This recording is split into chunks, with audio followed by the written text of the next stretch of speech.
اور جمعہ کے دن میرے آقا عرفات کے میدان میں تھے، اور وہ آخری خطبہ جو حضور نے عطا فرمایا پوری امت کے لیے وہ عرفات کے میدان میں جمعہ کے دن تھا۔ اور جمعہ کے دن سورج غروب ہوتے ہی جو سنیچر کی رات آتی ہے، میرے آقا نے مزدلفہ کی طرف کوچ فرمایا، مزدلفہ میں رات گزاری، اور جب سنیچر کی صبح ہوئی حضور پاک نے کنکریاں ماری اس شیطان کو، رجیم کو، اور سنیچر کے دن ہی میرے آقا نے قربانی بھی فرمایا، بال بھی حلق فرمائے، اور سنیچر کے دن ہی خانہ کعبہ کا طواف بھی فرمایا۔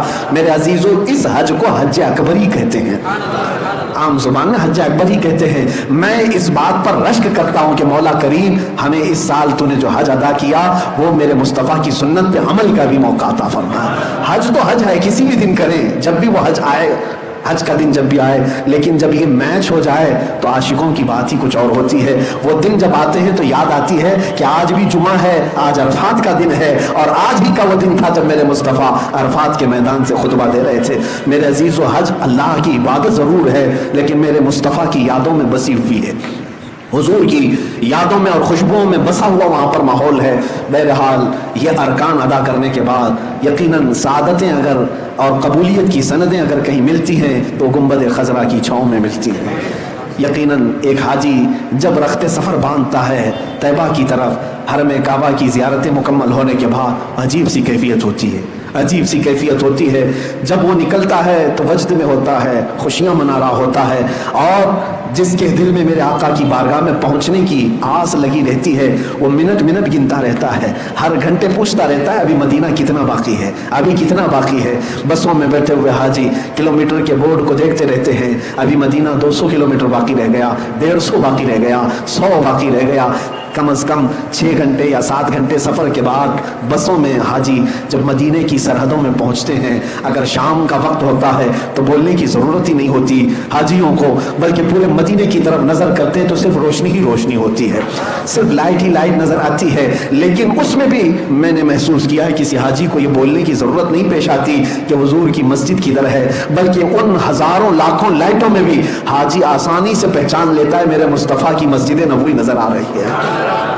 تقریباً وہ ابھی 10-12 کلومیٹر دور ہی ہوتا ہے، لیکن اسے مینار نظر آتے ہیں اور وہ پہچان لیتا ہے۔ میں نے کئی حاجیوں کو محسوس کیا ہے جو زندگی میں پہلی مرتبہ جا رہے ہیں، پہلی مرتبہ جا رہے ہیں، جنہوں نے کبھی مدینے کی وادیوں کو دیکھا نہیں، ان کو بھی آپ کچھ نہ بولیں، بس میں بیٹھے رہیں، تھوڑی ہی دیر کے بعد وہ وجد میں اچھلتا ہوا کہے گا مولانا وہ جو روشنی نظر آ رہی ہے کیا یہی مسجد نبوی نہیں ہے؟ ہم نے محسوس کیا کہ سچی غلامی ہو تو بڑی دور سے بھی نظر آتی ہے۔ میرے آقا کو پہچاننے کے لیے غلام، میرے عزیزو آج میں یہ کہہ رہا ہوں کہ مسجد نبوی کی لائٹنگ دیکھ کر کے جب دور سے غلام پہچان لیتا ہے تو میدان محشر میں وہ حقیقی چہرے کو دیکھ رہا ہوگا، اس چاند سے زیادہ چمکنے والے چہرے کو دیکھے گا تو کیا امتی نہیں پہچانے گا؟ عزیزان گرامی وقار، ہم اسی آس میں جیتے ہیں کہ وہ آقا تشریف لائیں گے اور اپنے جلوے جہاں آرا سے ہم سب کو مشرف کریں گے۔ مدینہ طیبہ کی حاضری یقیناً یہ ادب کی حاضری ہے۔ بارگاہ مصطفیٰ میں جب ہم حاضر ہوتے ہیں دو کیفیتیں ہوتی ہیں، ایک خوشی کی بھی اور ایک رقت کی بھی۔ خوشی کی کیفیت اس لیے کہ اب جہاں مجھے اپنی زندگی میں سب سے اخیر پہنچنا ہے وہاں میں پہنچ چکا ہوں، اس سے بڑی کوئی اور بارگاہ ہے؟ حضور اکرم صلی اللہ تعالیٰ علیہ وسلم کا مقام و مرتبہ اللہ کے بعد سب سے بڑا ہے، اور دنیا میں ہم اس جگہ پر جب پہنچ گئے ہیں تو خوشیوں کی انتہا نہیں ہوتی، لیکن ساتھ میں ایک رقت بھی تاری ہوتی ہے۔ کبھی ہم اپنی طرف بھی دیکھتے ہیں، کہاں یہ گندے قدم، کہاں یہ مقدس حرم، اور بڑھنے میں کبھی پیر بوجھل ہو جاتے ہیں، آنسو نکل آتے ہیں کہ کہیں میرے آقا صلی اللہ تعالیٰ علیہ وسلم کی نظر پڑے ہم پر تو نہ چہرہ دکھانے کے قابل ہے نہ جسم اس طرح قابل ہے۔ لیکن میرے عزیزو انہی کشمکش میں ایک محب رسول جب باب السلام میں داخل ہو ہی جاتا ہے، ہزاروں کی بھیڑ میں لگ ہی جاتا ہے، تو دل پر پھر یہ تسلی آتی ہے۔ کس بات کی تسلی آتی ہے؟ یہ سوچنے پر ہم مجبور ہوتے ہیں نہ کوئی عمل ہے سنانے کے قابل، نہ منہ ہے تمہارے دکھانے کے قابل، لگاتے ہیں اس کو بھی سینے سے آقا جو ہوتا نہیں منہ لگانے کے قابل۔ جب یہ بات یاد آتی ہے تو پھر حوصلہ ہو جاتا ہے کہ تجھ سے جو منہ چھپاؤں تو کروں کس کے سامنے یا رسول اللہ، آپ کے پاس نہ آؤں تو پھر کس کے پاس جاؤں؟ اس لیے کہ ہم نے بچپن سے یہی سنا ہے، بے ہنر و بے تمیز کس کو ہوئے ہیں عزیز، ایک تمہارے سوا تم پہ کروڑوں درود، گندے نکمے کمی مہنگے ہیں کوڑی کے تین، کون ہمیں پالتا تم پہ کروڑوں درود۔ نبی پاک صلی اللہ تعالیٰ علیہ وسلم کے دربار میں ہم حاضر ہوتے ہیں تو اسی آس کے ساتھ یاد رکھیں اعلیٰ حضرت کے اشعار بہت حوصلہ دیتے ہیں، بہت حوصلہ دیتے ہیں. کم از کم میں اپنے متعلق ضرور کہتا ہوں، بڑی حوصلہ مندی کی یہاں پر باتیں ملتی ہیں. پھر جب بارگاہ مصطفیٰ میں ہم پہنچتے ہیں، وہ جالیوں کا سنہرا موقع، اللہ اکبر. چاہتا تو ہر حاجی یہی ہے کہ گھنٹوں یہیں کھڑا رہ جاؤں، بلکہ ہماری تمنا تو یہی ہوتی ہے کہ ہم یہیں گڑے رہ جائیں اور روح ہماری نکل جائے. لیکن تقاضۂ فطرت یہ ہے، ایک میرا ہی رحمت میں دعویٰ نہیں، شاہ کی ساری امت پہ لاکھوں سلام. لاکھوں لوگ وہاں پر منتظر ہیں میرے آقا کی ایک دید کے، ایک طلب کے. ہم سلام کر کے صرف آگے بڑھ ہی جاتے ہیں اور اس تمنا سے جھالیوں کے سامنے سے گزرتے ہیں کہ ضروری نہیں کہ یہاں کھڑے ہو کر کے ہی سنائیں تو سنیں گے. میرے آقا کا مقام تو یہ ہے کہ دور و نزدیک کے سننے والے وہ کان لالے کرامت پہ لاکھوں سلام. دروازے سے باہر آ جاتے ہیں، لیکن ہمیشہ ایسا ہی لگتا ہے کہ حضور پاک صلی اللہ تعالیٰ علیہ وسلم کے دربار میں پھر آئے ہیں. اس بار کے سفر میں نے دیکھا عزیزان گرامی وقار، آپ کو میں ایک بات بتاؤں، مسجد نبوی کے باہر جو صحن ہے، جو ماربل لگے ہوئے ہیں، کچھ جگہ تو ایسے ماربل ہیں جو گرمی سے گرم نہیں ہوتے، ٹھنڈے ہی رہتے ہیں. خصوصی قسم کے کچھ ماربل خانہ کعبہ کے طواف کے دوران جو مطاف ہے وہاں پر بھی لگے اور حضور کے روضے کے آس پاس. لیکن جو بڑا صحن ہے جس میں چھتریاں ہیں، وہاں پر جو پتھر لگے ہیں وہ اتنی تیز گرم ہوتے ہیں، اتنی تیز کہ میں سمجھتا ہوں کہ اگر کسی ہانڈی میں چاول چڑھا دیں تو پک جائے گا. 50 ڈگری اس بار گرمی کی شدت تھی. میں نے جو محسوس کیا 49 ڈگری 50 ڈگری تک مدینے میں اس بار گرمی کی شدت پہنچی ہوئی تھی. آپ اندازہ کر سکتے ہیں 50 ڈگری کی شدت میں جب ان ماربل پر، پتھروں پر گرمی پڑتی ہوگی تو کیسی چلچلاتی ہوئی گرمی. میں عشاء کے وقت کی بات کر رہا ہوں. عشاء کے وقت چپل ہم دور نکال دیا کرتے، پیدل چل کر کے تھوڑی دور ہمیں جانا تھا. اتنی دیر میں ہی ہمارے تلووں کے اندر پل ہے. عجیب سی گرمی ایسی لگی کہ بعد میں دیکھا، محسوس کیا. میرے عزیزوں، میں یہ شکایت کے طور پر نہیں کہہ رہا ہوں، صرف یہ بتا رہا ہوں کہ پتھر کتنے گرم ہوتے ہیں رات کے وقت جب اتنے گرم تھے. اب میں حقیقی بات بتانا چاہتا ہوں. ظہر کے وقت میں نے دیکھا، جانے کی ہمت نہیں تھی، دور کھڑے تھے جنت البقیع کے پاس. ایک بندے کو ہم دیکھ رہے تھے ننگے پیر پیدل انہی پتھروں پر چلتا ہوا باب السلام کی طرف گیا. کسی اور کے چلنے کی ہمت بھی نہیں ہے بغیر چپل کے. گیا باب السلام میں، اندر داخل ہوا، سلامی پیش کیا. وہاں سے جلدی نکال دیتے ہیں پولیس والے، سلام کرو نکل جاؤ. نکل آیا. باہر آنا ایسا ہے کہ پیر رکھو تو چیخ نکل جائے گی تمہاری. لیکن انہی میں وہ آرام سے چلتا ہوا یہاں تک آیا. دوبارہ پھر باب السلام گیا، چلتے ہوئے واپس گیا، پھر داخل ہوا، سلام کیا. تھوڑی دیر کے بعد دیکھے پھر باہر نکل آیا، پھر اسی گرم گرم پتھروں پر پھر چلتے ہوئے باب السلام کی طرف گیا. کافی دیر تک دیکھتا رہا. نہ جانے وہ کب تک اس طرح ادھر سے جاتا تھا، سلام کر کے پھر آتا تھا، پھر انہی پتھروں پر. میں نے محسوس کیا کہ اگر 2 منٹ کوئی اس پتھر پر چلے تو اس کے نیچے، پیروں کے نیچے جل جائے گا، آبلے پڑ جائیں گے. لیکن گھنٹوں وہ بندہ چلتا رہا صرف حضور کو سلام پیش کرنے کے لیے. سچ مانو میرے عزیزوں، آنکھیں بھیگ گئیں، جسم پہ کپ کپی طاری ہو گئی. میں نے یاد کیا، یا رسول اللہ، یہ صرف اور صرف تمہاری محبت کی تاثیر ہے. آج ہمیں احساس ہو گیا کہ بلال حبشی گرم سل کو کیسے برداشت کرتے تھے. اگر میرے مصطفیٰ سامنے ہو تو پھر آگ بھی ٹھنڈی نظر آنے لگتی ہے، پتھروں کی گرمی بھی نرم اور ٹھنڈی محسوس ہونے لگتی ہے. ان عاشقوں کو ہم نے دیکھا، ان گرم پتھروں پر وہ چل کر بار بار سلام کے لیے جا رہے ہیں. یقیناً تلووں میں آبلے پڑے ہوں گے، زخم آئے ہوں گے، لیکن اگر اس سے پکڑ کر پوچھتے تو شاید وہ یہی بتاتا کہ میرے تلووں کی کیا حیثیت اس حسین گنبد کے سامنے، میرے پیروں کی کیا حیثیت اس عظیم بارگاہ کے سامنے. عزیزان گرامی وقار، نبی اکرم صلی اللہ تعالیٰ علیہ وسلم کے دربار میں حاضری دیتے ہوئے آج بھی ہزاروں عاشقوں کو دیکھا جن کی کیفیت عجیب ہوتی ہے. ہم یہ نہیں جانتے کہ وہاں کون کس حالت میں آتا ہے، کون کس حالت میں آتا ہے. ایک بڑے بزرگ لاہور کے رہنے والے ہیں، ان کے مرید حج پہ جا رہے تھے تو انہوں نے اپنے پیر و مرشد سے اجازت لی. مرشد گرامی نے کہا کہ بیٹا حج پر جانا، پھر مدینے جب جانا تو خیال رکھنا کہ ہر چیز کا ادب کرنا، چاہے وہاں کے جانور بھی کیوں نہ ہو، جانوروں کا بھی ادب ملحوظ رکھنا. وہ مرید، سچا مرید، حج سے فراغت کے بعد مدینے حاضری کے لیے گیا. مدینہ طیبہ، یہ اس زمانے کی بات، آج سے 700-800 سال پہلے. مدینہ طیبہ کی حاضری کے بعد چھوٹی چھوٹی گلیاں تھی، رات کا وقت تھا، نکل رہا تھا، ایک کتا سویا ہوا تھا، اس کتے پر پیر پڑ گیا اس مرید کا. اچانک پیر پڑا، جان بوجھ کر کے نہیں. کتا چیختا چلاتا ہوا اپنا بچاتا ہوا نکل گیا. لیکن اس مرید کو اندازہ ہوا کہ کتا زخمی ہوا، مجھ سے غلطی ہو گئی، میرے مرشد نے کہا تھا لیکن انجانے میں ہوا. خیر، حج سے فراغت کے بعد بارگاہ مصطفیٰ کی حاضری کے بعد جب وطن لوٹا، کئی تحفے تحائف لے کر اپنے مرشد کی بارگاہ میں جب آیا تو لوگوں نے کہا کہ حضرت ملنا نہیں چاہتے. تو اس نے اصرار کیا کہ حضرت سے مجھے ملنا ہی ہے. لوگوں نے کہا بیمار ہے. پھر اس نے اصرار کیا، کہو حضرت سے کہ مدینے سے آ رہا ہوں. لوگوں نے جب اطلاع دی تو مرشد گرامی نے اجازت دی. جب وہ حاضری کے لیے اپنے مرشد کے پاس آیا تو زخمی حالت میں دیکھا، ہاتھ پر پٹی بندھی ہوئی. پوچھا حضور کیا ہوا آپ کو؟ مرشد گرامی کی آنکھوں میں آنسو آئے. کہا مدینے میں تو نے جس کتے پر پیر رکھا تھا میں ہی تو تھا. تجھے یہ اندازہ نہیں کہ وقت کے بڑے بڑے لوگ وہاں پر اپنے آپ کو ان حیثیتوں میں پیش کرتے ہیں. اسی لیے ہم تمنا یہی کرتے ہیں کہ یا رب ہم کو اتنا مقام دے دے کہ لوگ ہمیں مصطفیٰ کے دربار کا کتا کہیں، سگانے کوئے مصطفیٰ ہمیں کہیں. اعلیٰ حضرت فاضل بریلوی رضی اللہ تعالیٰ عنہ یہ دعا بھی کیا کرتے تھے اور فخر سے بھی کہتے تھے، میں رسول پاک صلی اللہ علیہ وسلم کے دروازے کے باہر بیٹھنے والے دربانوں کا کتا ہوں. عزیزان گرامی، اس مقام بلند و بالا کی جتنی بھی میں تعریف کروں یا جتنا بیان کروں وہ بیان سے باہر ہے. اور آپ کو اندازہ ہے ہماری زندگی کا اب ایک ہی مقصد، آپ سب کا بھی یہی مقصد ہے کہ جئیں گے تو میرے مصطفیٰ کی عزت کے لیے جئیں گے.